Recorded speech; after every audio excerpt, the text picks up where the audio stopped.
Kabar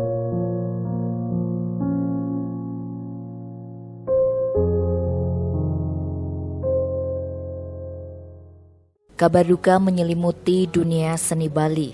Setelah tokoh topeng Tuge Carangsari dan Ana Agung Rai Kalam menyusul salah satu personel Bondres Sanggar Dwi Mekar Singaraja Ide Bagus Indra berpulang.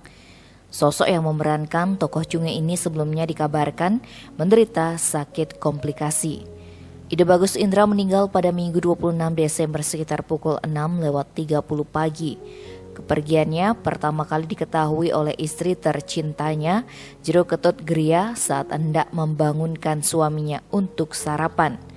Ketika dibangunkan tidak ada respon dari suaminya. Jero Gria pun meminta bantuan keponakannya, Ide Ayu Chandra Dewi yang baru menyelesaikan pendidikan kebidanan untuk memeriksa. Dan Ide Bagus Indra dinyatakan telah berpulang. Sebelum meninggal, almarhum yang dikenal sebagai pemeran tokoh Cunge di Seke Topeng Sanggar Dwi Mekar Singaraja memang sudah lama menderita sakit. Jero Griem mengatakan Ide Bagus Indra telah lama menderita sakit komplikasi. Belakangan ia sempat dirawat di rumah sakit karena operasi paru-paru. Kemudian divonis mengalami gagal ginjal. Tanggal 18 Agustus ia sempat menjalani opname di Rumah Sakit Kerta Usada Singaraja. Sejak itu, kondisinya sempat membaik dan dapat beraktivitas kembali.